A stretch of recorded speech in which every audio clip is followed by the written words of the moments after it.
حسینیوں تم ناچوگے، تمہارے اندر اتنی ہمت، حضرت علاؤ تم نے یہ جواز لایا کہاں سے ناچنے کا؟ کہیں ایسا تو نہیں کہ شیطان نے تمہیں یزیدی بنا؟ اس دن تو لوگوں کی کیفیت جدا ہوتی، ناچنے کا تصور ہی مذہب اسلام میں نہیں ہے۔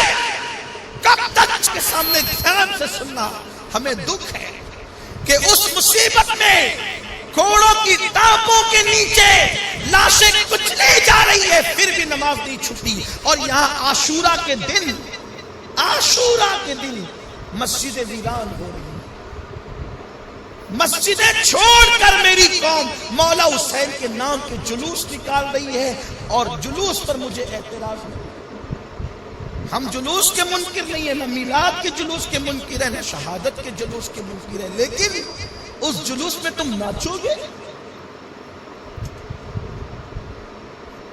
آپ ناچو گے اس میں؟ حسینیوں تم ناچو گے؟ تمہارے اندر اتنی ہمت۔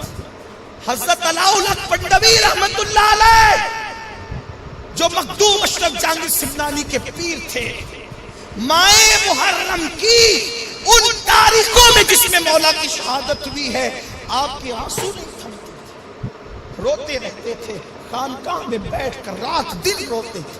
اٹھا کے دیکھو مخدوم صاحب کے ملفوظات، وارث دیوا، وارث پاک کی زندگی اٹھا کر، وارث پاک ان دنوں لوگوں سے ملتے نہیں تھے، روتے تھے کہ ہمارے اجداد شہید ہو گئے، روتے تھے۔ اور تم ناچ رہے ہو، وارث پاک کے ماننے والوں تم ناچ رہے ہو، مخدوم سمنا کے ماننے والوں تم ناچ رہے ہو، علاؤالحق پنڈوی کا نام لینے والوں تم ناچ رہے ہو۔ میں پوچھتا ہوں، جس کے یہاں جس مذہب میں بارات میں خوشی میں ناچنے کی اجازت نہیں ہے، وہ شہادت حسین میں کیسے ناچ رہے ہیں؟ تم نے یہ جواز لایا کہاں سے ناچنے کا؟ کہیں ایسا تو نہیں کہ شیطان نے تمہیں یزیدی بنا؟ اس دن حسینی کیسے ناچ سکتا ہے؟ اس دن تو لوگوں کی کیفیت جدا ہوتی، ناچنے کا تصور ہی مذہب اسلام میں نہیں ہے۔ کب تک جہالت کرو گے؟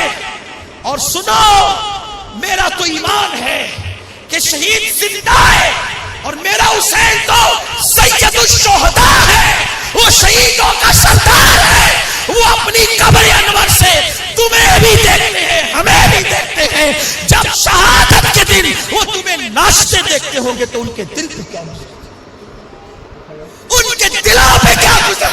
اسی دن علی اکبر کا، اسی دن کے لیے علی اکبر کا لاشا اٹھایا تھا کہ تم علی اکبر کے لاشیں اٹھانے کے دن ناچو گے۔ کیسے اٹھایا تھا لاشا علی اکبر کا؟ ابن عساکر نے لکھا ہے کہ جب 18 سال کے علی اصغر میدان کربلا میں گئے تو ان کے سینے میں نیزہ ڈال دیا دشمنوں نے۔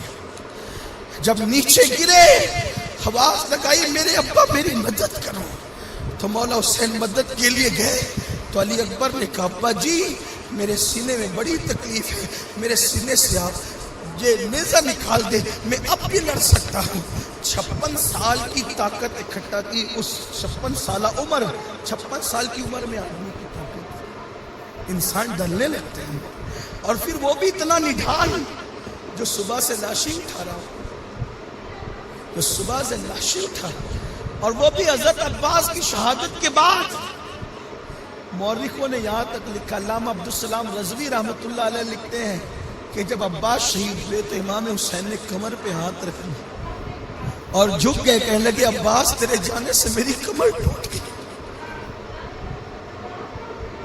حضرت عباس کی شہادت کے بعد 18 سال کا جوان بیٹا کہتا ابا میرے سینے سے ذرا یہ نیزہ نکال دے، میں ابھی بھی لڑ سکتا ہوں۔ آپ نے سر زمین پہ رکھا۔ یہ شہادت میں اصول برکت کے لیے پڑھ رہا ہوں، کوئی نئی بات نہیں، آپ نے سنا ہوگا۔ ابن عساکر کہتے ہیں جب نیزہ نکالا اس سینے سے تو نیزے کی انی پر حضرت امام علی اکبر کا دل نکل آیا۔ یہ قربانی کب یاد کرو گے؟ ناچو گے تم اس دن، ڈی جے بجاؤ گے، ڈھول پیٹو گے تم، منع کرنے والوں کو یزیدی کہو گے، کیا کہو گے تم؟ خارجی کہو گے، ناصبی کہو گے، حق بات کہنے والوں کو تم یہ سب بکتے ہو۔ تم نے کون سا حسینی جیسا کام کیا؟ میں چیلنج کرتا ہوں، تم نے شہادت کے دن ناچنا شروع کیا ہے نا، مجھے نبی کے گھر میں شادی کے دن آپ ایک گیت کا ناچ بتائیں، میرا چیلنج ہے۔ جہالت کی وادیوں سے نکلو، اہل سنت کے مسلک کو بدنام مت کرو۔ وہابی دیوبندی باطل فرقے، ان کی محنتوں سے جو بدعقیدہ نہیں ہوتا وہ تمہارے کرتوت سے بدعقیدہ ہوتا ہے۔ وہ بتاتے دیکھو یہ سنیت ہے، یہ سنیت ہے، یہ ناچنا سنیت ہے، شہادت کے دن ڈھول پیٹنا سنیت ہے۔ کہاں سے ثابت کرو گے یہ سنیت؟ امام حسین کو سر سجدے میں کٹائے اور تم اس دن ناچو گے۔ میری بات بری لگے گی آپ کو، لیکن حق ہے۔ عورتوں سے